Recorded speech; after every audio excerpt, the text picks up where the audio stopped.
And development of Greek drama. Greek literature के origin यानी कैसे उसका स्टार्ट हुआ, ठीक है, फिर उसके अंदर डेवलपमेंट कैसे हुई, इम्प्रूवमेंट्स कैसे हुई, इनोवेशंस कैसे हुई और किस किस किस्म की इनोवेशंस हुई, आज के इस वीडियो में हम डिटेल से डिस्कस करने जा रहे हैं। वेलकम करता हूं आपको अपने यूट्यूब चैनल पर। लाइक एंड सब्सक्राइब ज़रूर कर दो, बेल नोटिफिकेशन भी दबा दो ताकि नेक्स्ट ऐसी वीडियोज़ आपसे मिस ना हो सकें। चलिए हम स्टार्ट कर लेते हैं। आज का अपना काफ़ी इंपॉर्टेंट टॉपिक होने जा रहा है, तो मैं चाहता हूँ कि काफ़ी डिटेल से हम करें। सो ग्रीक जो है, ग्रीक ड्रामास, इनको सबसे एंशियंट ड्रामास कंसिडर किया जाता है। रिटन वे में, डायलॉग्स वे में, ठीक है, एक रिप्रेजेंटेशन वे में, थिएटर्स वे में सबसे एंशियंट ड्रामाज अगर किसी के तस्वर किया जाता है तो वो ग्रीक्स के तस्वर किया जाता है। ये एक चीज़ है जो कि यहाँ पर हमें देखने को मिल जाती है। Literary form has its roots in ancient Greece. It began as part of religious festival in honor of the god Dionysus, the god of wine, fertility and joy. शुरू में तो खुदा को खुश करने के लिए, ठीक है, जो उनके देवी देवता थे उनको खुश करने के लिए कि वो हमें खुशियाँ दे, हमें वाइन दे, हमारी ज़मीनें ज़रखेज़ रहें, उसके लिए वो करते थे। बट जैसे जैसे टाइम डेवलप हुआ तो वो सिंपल सॉन्ग्स और जो उनकी डांसेस थे वो कन्वर्ट होते गए किस चीज़ में, most refined forms of arts में, ठीक है। Greek drama became the foundation of western literature and theatre. Western literature और थिएटर्स की भी ये पहचान बन गया, ठीक है। आगे चल के इसको भी हम देखते हैं। सबसे पहले इसका ओरिजिन क्या होता है, रिलीजियस ओरिजिन होता है इसका।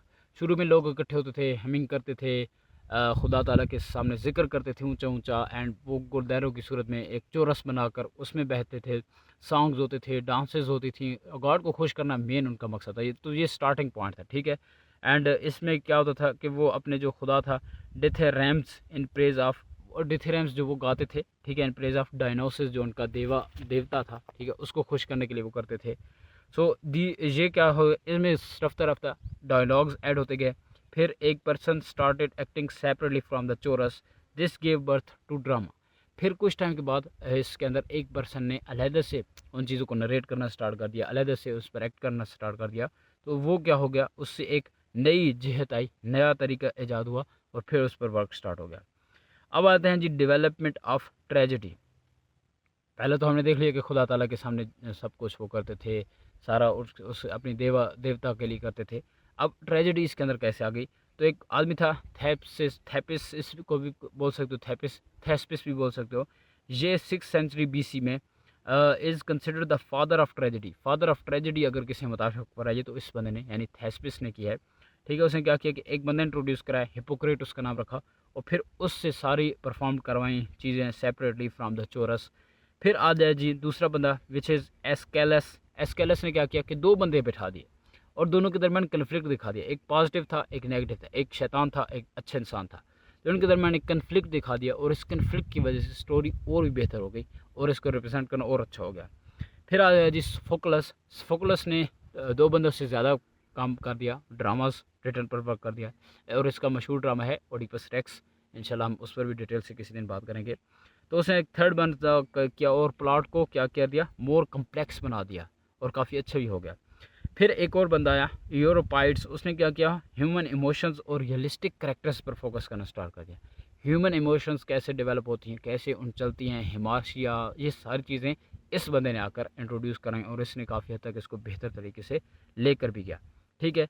लास्ट में हमारे पास आती है जी कॉमेडी। अब कॉमेडी को ऐड करने वाला कौन था एस्टोफेनस, ठीक है, एरिस्टोफेनस। इसने एथेंस का रहायशी था, तो इसने कॉमेडी ऐड करना स्टार्ट कर दिया, कॉमिक। और इसमें ये सैटायर लैंग्वेज यूज़ करता था किसके लिए, वार पर बात करने के लिए, सोशल इश्यूज़ पर बात करने के लिए, पॉलिटिक्स पर बात करने के लिए, ठीक है। यानी एक सटायर वे होता था, होती कॉमेडी थी, लोग हंसते थे, लेकिन असल में पस मंज़र में उसका जो सेंट्रल थीम था वो कोई चीज़ सटायर वे में समझाना होता था, लोगों की आंखें खोलनी होती थी, ये सारा काम करना होता था, ठीक है। ये और इसका नाम था एरिस्टोफेनस। एथेंस में ये ज़्यादा डेवलप हुई थी। अब इसका रोल ऑफ चोरस हम देख चुके हैं, एक important part of Greek drama था जो कमेंट करता था सारी चीज़ों पर और वो सारी चीज़ चलाता था। तो Greek drama grew from religious rituals, तो डेवलप हुई एक हाई डेवलप फॉर्म में, ठीक है। स्टार्टिंग रिलीजियस हुई लेकिन ऐसा ऐसा वो हाई डेवलप फॉर्म में चली गई। तो it gave the world tragedy and comedy which continues to influence theatre even today. Literature को आज भी इन्फ्लुएंस कर रहा है और काफ़ी तगड़ा इन्फ्लुएंस कर रहा है और हमें काफ़ी कुछ आज भी देखने को मिल रहा है। ये थी आज की वीडियो हमारी, एंड इसमें हमने इसके रोल को काफ़ी डिटेल से देखा, कैसे स्टार्ट हुआ, फिर आहिस्ता से इम्प्रूवमेंट हुई और आज हम किस फॉर्म में इसको देख रहे हैं, मुख्तलिफ कंट्रीज़ इसको अडाप्ट की हुई हैं लिटरेचर में, ड्रामास में, सब कुछ में। So this is it, see you in the next video, thanks for watching.